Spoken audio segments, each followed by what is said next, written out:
Olá, está começando o Especial Amparo. No programa de hoje você confere uma reportagem sobre como anda o cenário da adoção aqui em Fortaleza. Os números, as vivências no acolhimento, a espera dos pais, a vida após a adoção.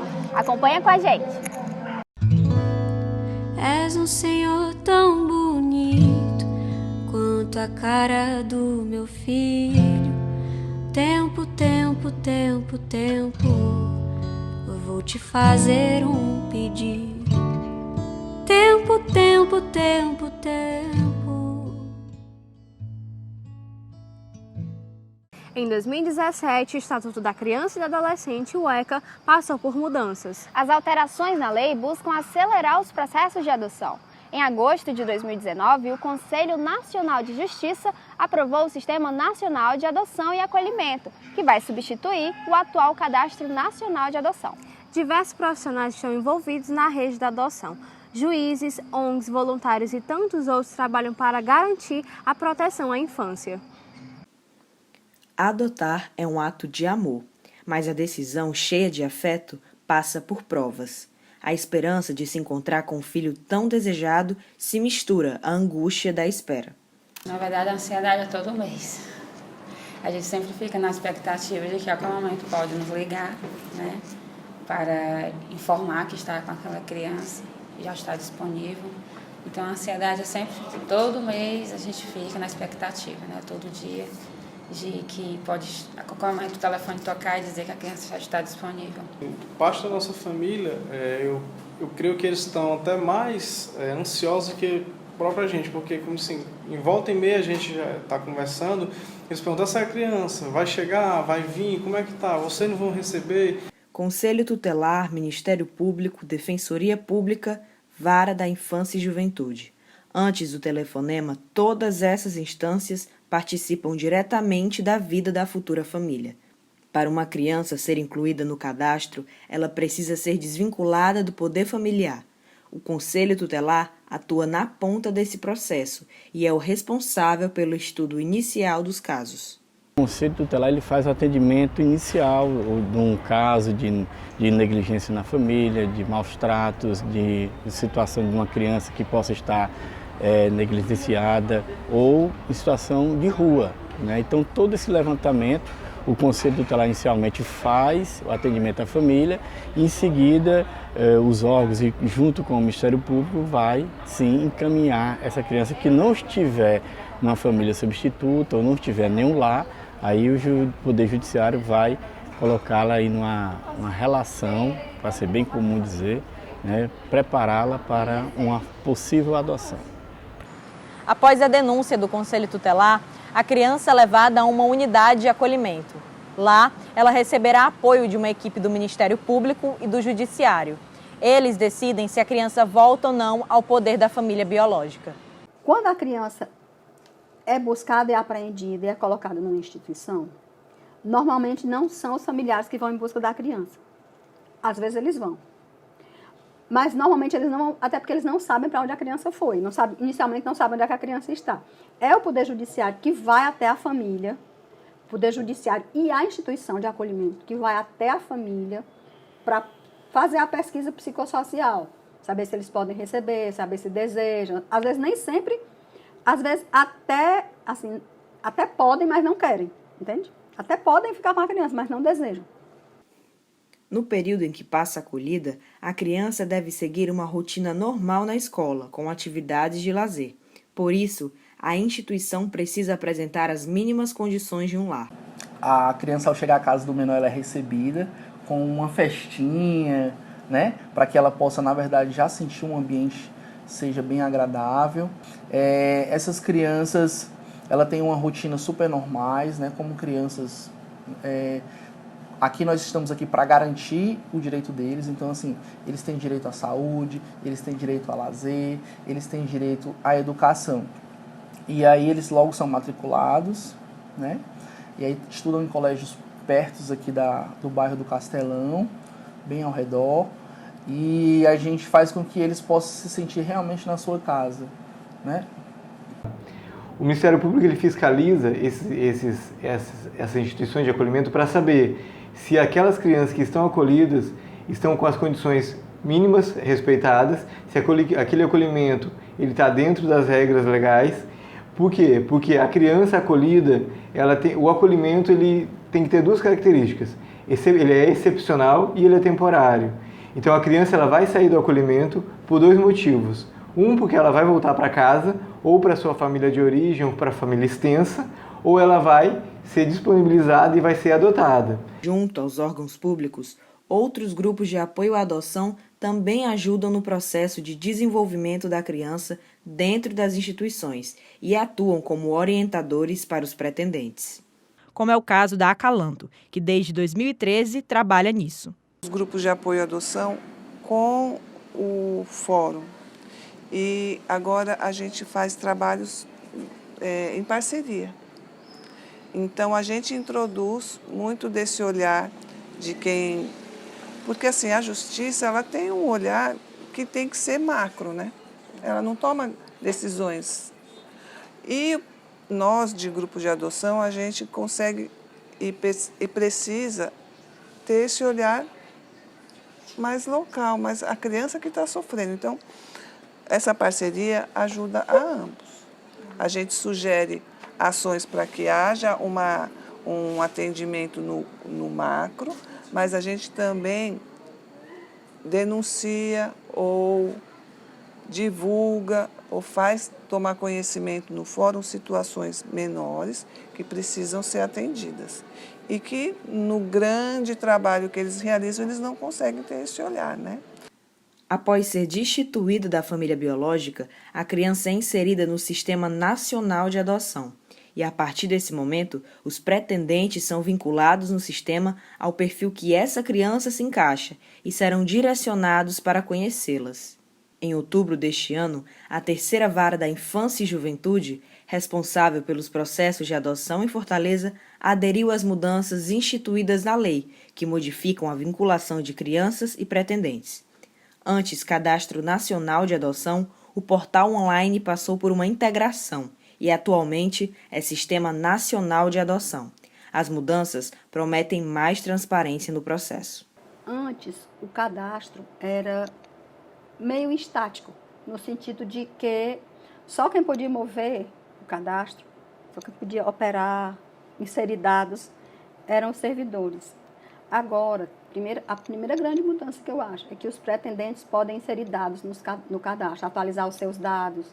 Todos os processos de adoção agora os dados desse processo serão inseridos no cadastro, porque antes só eram inseridos dos pretendentes inscritos no Cadastro Nacional de Adoção. Agora, mesmo as adoções feitas de acordo com o parágrafo 13 do artigo 50, também serão inseridas no cadastro, são aqueles casos onde que as pessoas não são obrigadas a estarem inscritas no Sistema Nacional de Adoção, que é quando você adota o filho do seu cônjuge, quando adotando é seu parente, ou quando você tem a guarda judicial de criança maior de 3 anos. Esses dados dessas adoções também serão inseridos no cadastro. Família, família, papai, mamãe, tia, família. Olá, eu sou Renata Carvalho, sou psicóloga clínica, educadora parental. E me convidaram aqui, para estar falando e tirando algumas dúvidas sobre o mundo da adoção. Quais são os comportamentos recorrentes de uma criança que foi adotada tardiamente ao chegar no lar adotivo? De que maneira elas podem ser contornadas? Bom, é uma pergunta que eu não tenho uma resposta, porque vai depender da criança, vai depender de como foi a história de vida dela, vai depender de como foi esse momento dela acolhida lá no lar. E da mesma maneira que a gente falar sobre manual, se existe manual de como criar, como educar filhos, e que fazendo dessa maneira, certamente a outra maneira vai ser a consequência garantida. O ser humano ele é muito imprevisível, então assim, a única coisa que a gente tem a certeza é de que essa criança chega com muitas expectativas, Ela chega certamente com algum tipo de medo de que dê certo, de que não dê certo, medos e inseguranças. Então, existe uma fragilidade tanto da ordem da criança como também da ordem desses pais que estão adotando. Mas a primeira coisa que precisa acontecer é se permitirem se conhecerem, ter menos cobranças, ir para a ordem do real e não do imaginário, né? Então, assim, eu idealizei dessa maneira e veio de maneira tal. Então, é importante que os dois se permitam se conhecerem, ok? A grande rotatividade de profissionais nas instituições prejudica a construção de vínculos afetivos das crianças? Essa pergunta é como se tivesse assim, uma certeza já que existe uma grande rotatividade dos profissionais. Mas a rotatividade, normalmente, não é da equipe inteira, de todos no mesmo momento, de todos, não são trocadas a equipe, né, de imediato. Então, os vínculos são feitos, são formados de forma unidirecional, né? Vai de um para um. Então, assim, quando esse vínculo é construído, é fortalecido, esse vínculo pode acontecer uma ruptura, e aí, naturalmente, essa criança vai em busca de um outro que se aproxime, de um outro que lhe acolha, que lhe aceite. Então, quando essa rotatividade, né, ela acontece, e digamos que essa pessoa de referência, essa pessoa que tem um vínculo firmado é uma despedida. Então, assim, é mais um luto que vai estar sendo elaborado, ou não. Né? Isso aí só com o tempo vai poder ressignificar. Por a criança já ter algumas percepções da realidade em que vive, pode ser mais difícil estabelecer vínculo com os pais adotivos? Como isso pode ser feito e de que maneira os pais devem estar capacitados para realizar isso? É importante que entenda da seguinte maneira: ela vive numa realidade, mas o processo de viver na realidade de uma família, de um amparo familiar, existe um desejo muito antigo dessa criança. Então, as crianças elas anseiam por buscar esse momento. E existem, lógico, que quando elas têm uma afirmativa, uma decisão de se colocar no cadastro, que a criança tem essa decisão de querer ser adotada, né? Então, assim, quando ela tem essa decisão, então ela assume um compromisso, né, de que Renata, ela pode não ter a idade que tem essa maturidade. Então, a gente está falando de criança tardiamente. Então, quando a gente fala que ela já teve essa decisão, ela já está aberta, ela já está com essas possibilidades, com essas lacunas, né, de apego, de vínculos e de construção. Qual o papel da família no desenvolvimento dessas crianças, considerando as falhas básicas que ela pode ter experienciado até ser adotada? É como se dissesse uma afirmativa de que toda criança que é adotada, ela tem questões complicadas e que as não adotadas, né, supostamente, elas não teriam. É um grande equívoco pensar dessa maneira. Mas é importante, sim, reconhecer quando existem falhas nesse processo. Essas falhas elas vão ser durante todo um período de convivência, de elaboração, elas vão ser preenchidas essas lacunas, né? Então, assim, é importante que seja reconhecido, que seja nomeado, que seja cuidado, que seja acolhido. Então, assim, o tempo todo essas perguntas a gente vai falar só de uma coisa: amor, né? Então, assim, se sentir amado, se sentir amparado, se sentir acolhido, ainda assim com essas falhas. 19 abrigos localizados em Fortaleza descumprem pelo menos uma das normas técnicas estabelecidas pelo governo federal, segundo a Defensoria Pública do Estado. A superlotação é o principal problema encontrado. Confira na reportagem de Tainá Facol.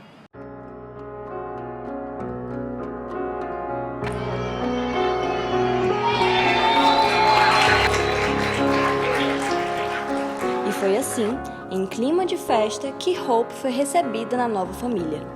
Na época, com apenas 10 meses, a bebê trouxe exatamente o que os pais alimentaram por tanto tempo: esperança. Foi simplesmente perfeito. Quando a gente viu a criança, a gente de cara falou assim: não, essa é a nossa filha. E a forma do jeito que ela recebeu a gente, acho que ela pensou exatamente a mesma coisa. Não, esses são meus pais. Além do tempo na fila de espera, os pais tiveram que aguardar mais 6 meses até que a guarda definitiva da Hope fosse para a nova família. Um processo que exigiu muita paciência. Eu concordo, né, com a burocracia, né, em relação à documentação, né, em querer saber, né, sobre a pessoa. Eu acho isso muito importante. Eu só acho que poderia ser um pouco mais rápido, porque tipo 4 anos e 1 mês que eu fiquei na fila de espera, essa criança já poderia estar com a gente. Às vezes, crianças passam muito tempo, né, em abrigos, né, tendo pais que querem acolher, né, essa criança. Para a promotoria, essa demora que o André e a esposa passaram se justifica no processo de institucionalização das crianças, que só integram o cadastro nacional depois que a possibilidade de voltar para a família biológica é descartada. A criança só pode ir para o acolhimento depois que ela tiver passado por todas as outras instâncias de solução do problema desse abandono. O que é isso? Primeiro a gente vai verificar o porquê do abandono. Se for por falta de condições materiais, a família precisa ser apoiada. O Estado precisa oferecer políticas públicas de apoio, botar a família inteira no abrigo, numa casa, aluguel social, isso, aquilo outro. Não é por isso, não deu jeito. Você procura primeiro a família extensa. Quem sabe um tio, um avô, alguma referência afetiva da criança. E pode inclusive ser o quê? Uma família substituta afetiva. Pode ser um vizinho que a criança goste, alguém que a criança tenha um vínculo manifesto. Ela vai manifestar, eu quero ir para a casa do meu tio, eu quero ir para a casa do meu padrinho, eu quero ir para a casa do professor. E aí o Conselho Tutelar tem que fazer isso. Por quê? Porque a institucionalização é a última raça. A demora nos processos é uma reclamação frequente dos pretendentes, mas este é um problema que afeta principalmente as crianças. A promotoria do Ministério Público de Fortaleza calcula que elas chegam a passar em média de 2 a 3 anos acolhidas nos abrigos, até serem incluídas no cadastro. Aproximadamente 400 crianças estão em processo de acolhimento em toda a capital. Destas, apenas 47 estão disponíveis para adoção. Na fila dos pretendentes, cerca de 460 pessoas estão habilitadas. Segundo a terceira vara da Infância e Juventude, esses números não são exatos. Isso por conta das mudanças diárias em relação ao número de acolhidos e de famílias cadastradas. Então, a gente só pode passar para a destituição mesmo depois que a gente tenta a reinserção familiar, quando realmente não dá, certo? Não é possível, é inviável, inviabilizada, e aí a gente passa para a destituição do poder familiar. Então, por isso, por causa dessa tentativa de retorno familiar, que a lei obriga que seja feita, nem sempre o prazo de 180 dias dá para ser cumprido. As crianças em acolhimento ficam distribuídas entre as instituições do Estado, Prefeitura e sociedade civil organizada. Em um relatório divulgado pela imprensa em setembro deste ano, a Defensoria Pública flagrou irregularidades em 19 abrigos de Fortaleza. Superlotação e falta de equipe técnica foram os principais problemas observados pelo órgão.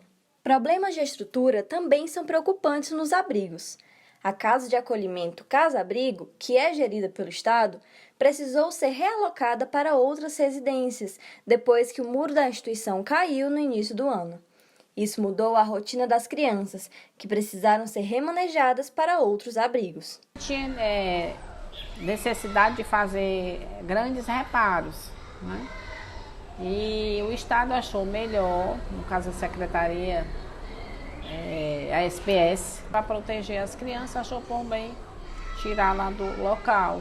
E essas crianças foram colocadas em locais separados até que fossem alugadas as casas, que no caso seria essa, a primeira casa, para acolher essas crianças que estavam na antiga casa. Então, hoje a gente tem 20 crianças aqui e 19 crianças na casa 2, vamos dizer assim. Lá na antiga Casa Abrigo, a gente, quando se mudou, tinha 70 crianças. A equipe de reportagem também visitou o abrigo Tia Júlia, a maior instituição de acolhimento do Estado. O local foi um dos citados pelo relatório da Defensoria Pública com irregularidades, na quantidade de acolhidos e na falta de equipe técnica. No entanto, nós não fomos autorizados a fazer imagens. Pelas normativas mais atuais, o acolhimento institucional ele pode ter até 20 crianças. Antigamente não se tinha essa indicação, digamos assim. E aí o Tia Júlia e o Casa Abrigo vêm dessa outra época. E por isso eles têm que se readequar às normativas atuais. O Casa Abrigo foi aberto em outras 2 casas, por outro motivo que foi forçoso, que foi a queda do muro, entre outros problemas mais, mas ele era a primeira entidade que seria reordenada. O Tia Júlia está dentro desse reordenamento para ser também reordenado. Alguns grupos de apoio à adoção também auxiliam nos processos e exercem um papel de fiscalização nas instituições de acolhimento, como é o caso da Acalanto. Vamos fundar um grupo de apoio à adoção para a gente ajudar em rede tanto os pretendentes quanto as crianças a diminuir o tempo de acolhimento, né? Porque aí a gente foi conhecendo casos de crianças que praticamente nasceram no acolhimento e estavam fazendo 18 anos. E nem destituídos estavam. A instituição nasceu a partir da dificuldade da adoção da Raíssa, que possui uma deficiência física e não abre mão de acompanhar a entrevista junto aos pais. E o nosso especial fica por aqui. Para rever e acompanhar outras matérias, acesse nosso site que está aparecendo aqui na sua tela. Até a próxima! És um Senhor tão bonito quanto a cara do meu filho. Tempo, tempo, tempo, tempo, eu vou te fazer um pedido. Tempo, tempo, tempo, tempo.